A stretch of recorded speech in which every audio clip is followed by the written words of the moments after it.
ತಂಗಳನ್ Vikram, Malavika Mohan, Parvathy Thiruvothu main lead role ನಲ್ಲಿ ಕಾಣಿಸ್ಕೊಂಡಿದ್ದಾರೆ. And ಈ ಸಿನಿಮಾ ಬ್ರಿಟಿಷ್ ಕಾಲದ Kolar Gold Field backdrop ನಲ್ಲಿ ನಡೆಯುವಂತ ಕತೆ.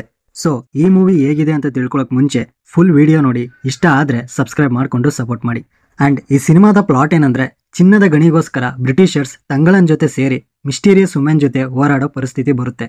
ಅಷ್ಟಕ್ಕೂ ಆ ಮಿಸ್ಟೀರಿಯಸ್ ವುಮೆನ್ ಯಾರು, ಅವರಿಗೆ ಎಂಥ ಶಕ್ತಿ ಇರುತ್ತೆ, ಅವರಿಂದ ತಂಗಳನ್ ಅವನ ಟ್ರೈಬ್ಸ್ನ ಕಾಪಾಡ್ಕೊಂತಾನೆ ಇಲ್ವಾ ಅನ್ನೋದೇ online story. And first of ಅಲ್ಲಿ ಕ್ಯಾರೆಕ್ಟರ್ ಇಂಟ್ರೊಡಕ್ಷನ್ಸ್ ಅಂಡ್ ಅಲ್ಲಿರೋ ಸ್ಟ್ರಾಂಗ್ ವರ್ಲ್ಡ್ ಬಿಲ್ಡಿಂಗ್ ನ ತುಂಬಾ ಎಂಗೇಜಿಂಗ್ ಆಗಿ ತೋರಿಸ್ತಾರೆ.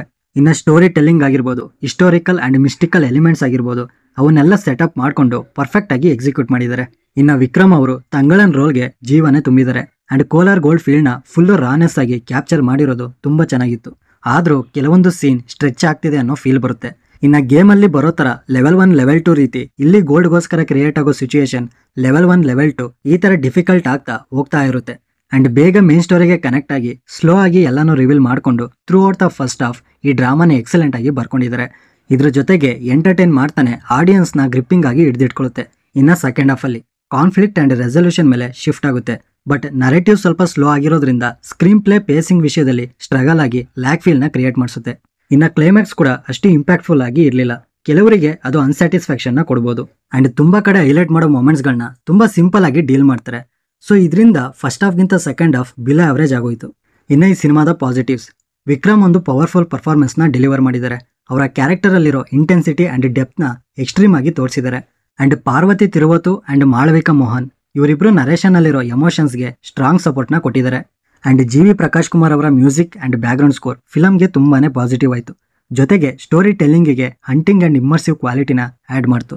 ಇನ್ನು ನ್ಯಾಚುರಲ್ ಲ್ಯಾಂಡ್ಸ್ಕೇಪ್ನ ಎಕ್ಸಲೆಂಟ್ ಆಗಿ ಯೂಸ್ ಮಾಡಿಕೊಂಡು ಓಲ್ಡ್ ಪೀರಿಯಡ್ ಕೋಲಾರ್ ಗೋಲ್ಡ್ ಫೀಲ್ಡ್ನ ತುಂಬ ರಾ ಆಗಿ ತೋರಿಸಿದ್ದಾರೆ.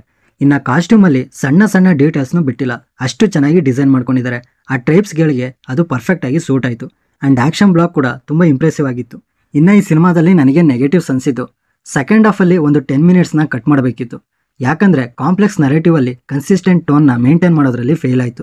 ಇದರಿಂದ ಸ್ಕ್ರೀನ್ ಪ್ಲೇ ಒಂದೊಂದು ಕಡೆ ತುಂಬಾ ವೀಕ್ ಆಯಿತು ಅಂಡ್ ಕೆಲವೊಂದು ಕಡೆ ಲ್ಯಾಕ್ ಫೀಲ್ ನ ಕ್ರಿಯೇಟ್ ಮಾಡುತ್ತೆ. ಇದೆಲ್ಲ ಈ ಸೆಕೆಂಡ್ ಹಾಫ್ ಅಲ್ಲೇ ಅನಿಸಿದ್ದು. ಬಟ್ ಫಸ್ಟ್ ಹಾಫ್ ಮಾತ್ರ ಫುಲ್ ಆನ್ ಎಂಗೇಜಿಂಗ್ ಆಗಿ ಇರುತ್ತೆ, ಎಲ್ಲೂ ಬೋರ್ ಫೀಲ್ ಆಗಲ್ಲ. ಇನ್ನು ಟೆಕ್ನಿಕಲ್ ವಿಷಯಕ್ಕೆ ಬರೋದಾದ್ರೆ ವಿಜುವಲ್ಸ್, VFX, ಸಿನಿಮಾಟೋಗ್ರಫಿ ಎಕ್ಸಲೆಂಟ್ ಆಗಿತ್ತು.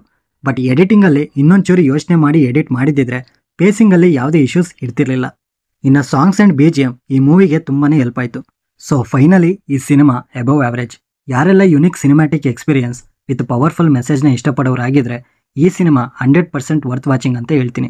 ಆ್ಯಂಡ್ ತಂಗಳನ್ ಮೂವಿ ಹಿಸ್ಟ್ರಿಗೆ ಫ್ಯಾಂಟಸಿ ಮರ್ಜ್ ಮಾಡೋ ಪ್ರಯತ್ನ ತುಂಬ ಯುನೀಕ್ ಆಗಿತ್ತು ಆ್ಯಂಡ್ ಅದು ತುಂಬ ಇಂಪ್ರೆಸ್ ಕೂಡ ಮಾಡ್ತು. ಬಟ್ ನಾರ್ಮಲ್ ರೆಗ್ಯುಲರ್ ಆಡಿಯನ್ಸ್ಗೆ ಈ ಸಿನಿಮಾ ಆವರೇಜ್ ಆಗಿರುತ್ತೆ. ಯುನಿಕ್ ಕಾನ್ಸೆಪ್ಟ್ ಇಷ್ಟಪಡೋರಿಗೆ ಈ ಮೂವಿ ತುಂಬ ಇಷ್ಟ ಆಗುತ್ತೆ. ಆ್ಯಂಡ್ ಎಸ್ಪೆಷಲಿ ವಿಕ್ರಮ್ ಫ್ಯಾನ್ಸ್ಗಳಿಗಂತೂ ವಿಕ್ರಮ್ ಪರ್ಫಾರ್ಮೆನ್ಸ್ ಒಂದೇ ಸಾಕು ಅವ್ರನ್ನ ಸ್ಯಾಟಿಸ್ಫ್ಯಾಕ್ಷನ್ ಮಾಡೋಕ್ಕೆ, ಅಷ್ಟು ಚೆನ್ನಾಗಿ ಪರ್ಫಾರ್ಮ್ ಮಾಡಿದ್ದಾರೆ. ಆ್ಯಂಡ್ ಈ ಮೂವಿಗೆ ನಾನು ಕೊಡೋ ರೇಟಿಂಗ್ 10ಗೆ 7.5.